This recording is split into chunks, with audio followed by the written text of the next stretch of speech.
Soybean তো আমরা সবাই বিভিন্নভাবে রান্না করে থাকি। আজ আমি একটু অন্যরকমভাবে অন্য স্বাদে সয়াবিন রান্না করব। নমস্কার, আপনারা এখন দেখছেন রান্না ভালোবাসি। রান্না ভালোবাসির আরও একটা নতুন রেসিপি নিয়ে সবাইকে স্বাগত জানাই। আজ আমার রেসিপিতে থাকছে একদম অন্যরকম স্বাদে, ভিন্ন স্বাদে সয়াবিন রেসিপি। আসুন তাহলে আমরা এখন সেটা দেখে নেব। এই সয়াবিন রেসিপির জন্য প্রথমে আমি 200 গ্রাম সয়াবিন একটা ডেকচিতে জল দিয়ে, জল গরম হওয়ার পর সয়াবিনগুলো দিয়ে একটু ভালো করে সেদ্ধ করে নিয়েছি। এখন ওটা একটা ঝাড়িতে নিয়ে নেব। ঝাড়িতে নিয়ে জলটা ঝরিয়ে নেব। তারপর যখন জলটা ভালো করে ঝরে যাবে আর সয়াবিন ঠান্ডা হয়ে যাবে, তখন অল্প অল্প করে সয়াবিন নিয়ে একটা মিক্সার গ্রাইন্ডারে নিয়ে নেব। নিয়ে একবারে সবগুলো নেওয়া যাবে না, বারবার করে মিক্সার গ্রাইন্ডারে নিয়ে ওটাকে ভালো করে পেস্ট করে নেব।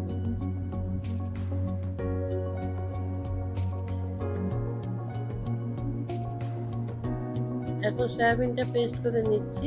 কিছুটা সয়াবিন থেকে গেল, আবার দ্বিতীয়বার ওটা দিয়ে নেব। এই যে এইভাবে দেখুন, এই যে দেখতে এরকম হবে। এতে আমি আর একটু জল ব্যবহার করিনি, জল ব্যবহার করবেন না, এরকম একটু গাঢ় গাঢ়ই হবে সয়াবিন। এটা এখন একটা বোলের মধ্যে নিয়ে নেব।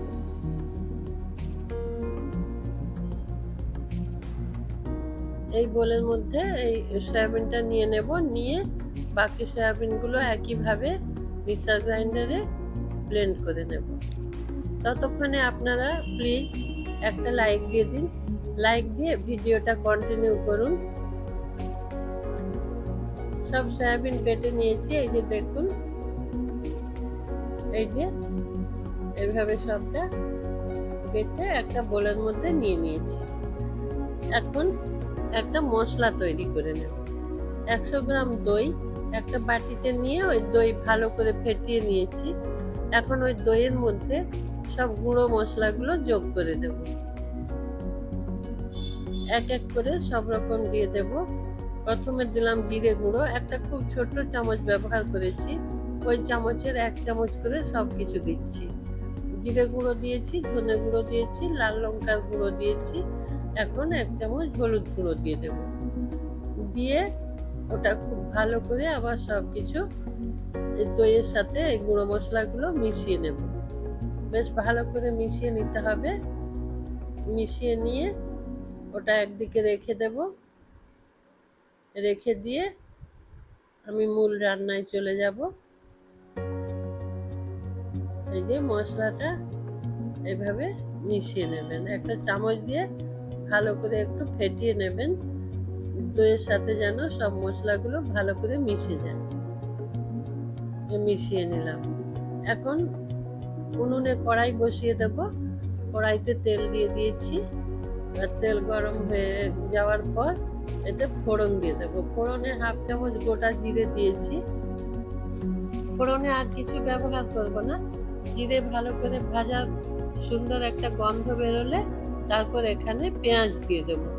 এখানে টেবিল চামচের 2 টেবিল চামচ কুচনো পেঁয়াজ দিলাম। পেঁয়াজটা এইভাবে ছোট ছোট করে ডুমো ডুমো করে কেটে নেবেন। কেটে 2 চামচ পেঁয়াজ দিয়ে দেব। পেঁয়াজ দিয়ে এখন ওটা একটু ভেজে নেব। পেঁয়াজটা, পেঁয়াজ লাল করে ভাজবো না, পেঁয়াজ বেশ সুন্দর একটা ট্রান্সপারেন্ট কালার এসে যাওয়া পর্যন্ত পেঁয়াজটা একটু ভেজে নিতে হবে।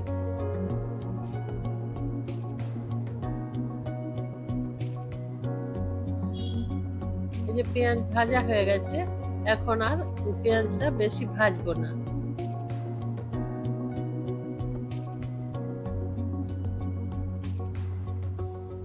রসুন বাটা দিয়ে দিচ্ছি। 1 চামচ রসুন বাটা দিয়ে দিলাম।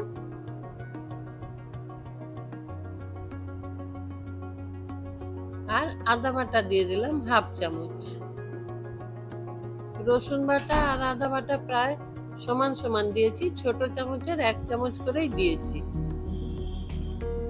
তারপর অল্প একটু জল দিয়ে ভালো করে সবকিছু মিশিয়ে নেব।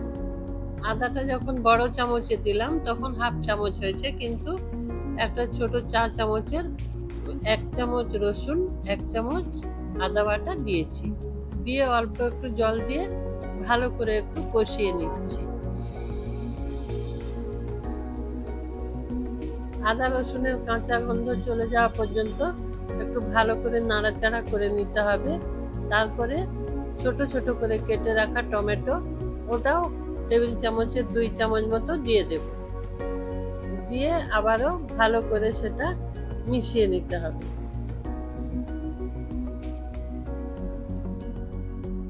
পেঁয়াজ আর আদা রসুনের সাথে টমেটো ভালো করে মিশে যাওয়ার জন্য পরিমাণ মতো নুন দিয়ে দিলাম। নুন দিয়ে ভালো করে এটা কষিয়ে নেব, তাহলে টমেটো খুব তাড়াতাড়ি নরম হয়ে যাবে।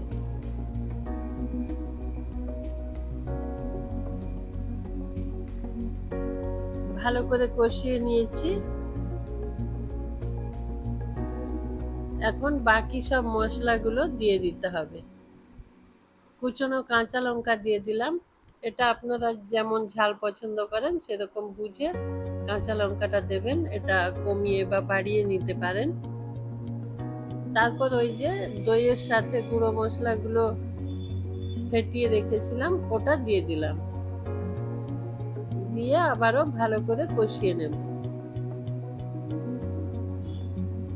মশলা এখানে খুব ভালো করে কষিয়ে নিতে হবে,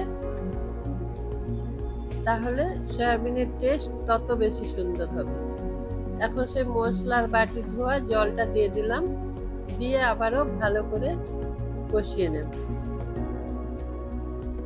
মশলা লো টু মিডিয়াম ফ্লেমে রেখে খুব ভালো করে কষিয়ে নিতে হবে। আমি যখন প্রথমে নুন দিয়েছিলাম তখন একদম সব কিছুর পরিমাণ মতো নুন দেয়া হয়নি, কিছুটা কম রেখেছিলাম। এখন বাকিটা আমি এখানে বিট নুন ব্যবহার করলাম। অর্ধেক পরিমাণ বিট নুন আর অর্ধেক পরিমাণ সাদা নুন ব্যবহার করেছি। এবার মশলাটা দেখুন খুব সুন্দর করে কষিয়ে নিয়েছি। বেশ ভালো করে মশলা কষানো হয়ে গেছে। মশলাটা অবশ্যই এখানে খুব ভালো করে কষাতে হবে। টক দইয়ের গন্ধ আছে একটা, সেটা চলে যাওয়া পর্যন্ত খুব ভালো করে কষিয়ে নিয়েছি। এখন ওই বেটে রাখা সয়াবিন দিয়ে দিতে হবে। দিয়ে তারপর সব কিছু খুব ভালো করে মেশাতে হবে। মশলার সাথে সয়াবিন খুব ভালো করে মিশিয়ে নেব। ততক্ষণে আমি ওটা খুব ভালো করে মিশিয়ে নিই।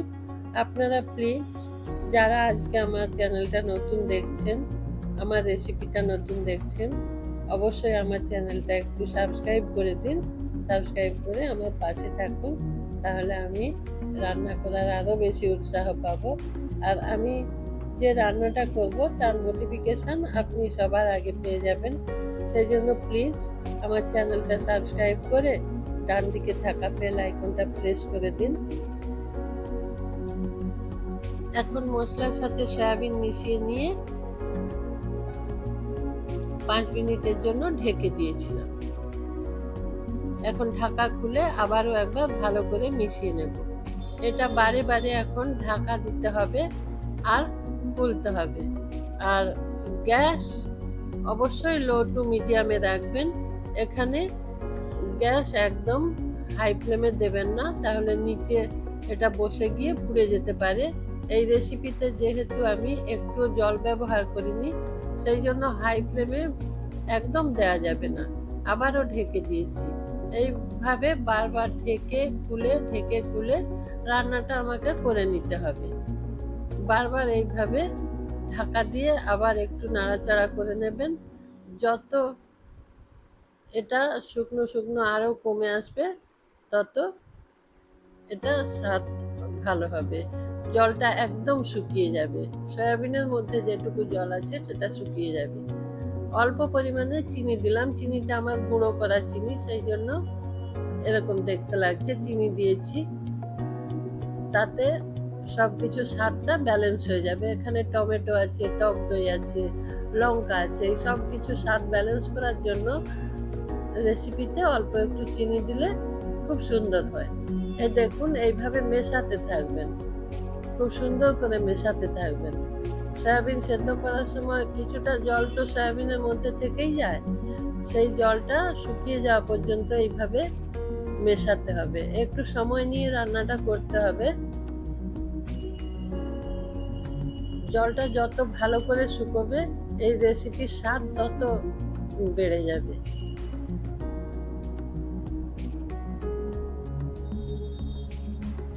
দেখুন কত সুন্দর করে মিশিয়ে নিয়েছি আর কত সুন্দর হয়েছে রান্নাটা। এখন রান্নাটা প্রায় কমপ্লিট হতে যাচ্ছে। এখন গরম মশলা গুঁড়ো দিয়ে দিলাম। এরপরে আমি কিছুটা ধনেপাতা ব্যবহার করব। ধনেপাতা দিয়ে আবারও ভালো করে মিশিয়ে নেব। মিশিয়ে নিয়ে এই রান্নাটা কমপ্লিট করব। এই রেসিপি রুটি পরোটার সাথেও যত বেশি ভালো লাগে আর গরম গরম ভাতের সাথেও খুব ভালো লাগে। এই রেসিপি একবার রান্না করে খাবেন, যদি ভালো লাগে অবশ্যই আমাকে কমেন্ট করে জানাবেন আর বন্ধুদের সাথে শেয়ার করবেন এই সুন্দর রেসিপিটা। এতক্ষণ আপনারা যে সমস্ত বন্ধুরা আমার সঙ্গে ছিলেন তাদের সবাইকে অসংখ্য অসংখ্য ধন্যবাদ। শেষে দুটো চেরা কাঁচা লঙ্কা দিয়ে দিলাম। এতে চেরা কাঁচা লঙ্কা দিয়ে রান্নাটা কমপ্লিট করলাম। এখন গরম গরম আমি সার্ভ করব। এটা রুটি পরোটা বা গরম গরম ভাতের সাথেও খুব ভালো লাগবে। ভালো থাকবেন সবাই, সুস্থ থাকবেন। নমস্কার।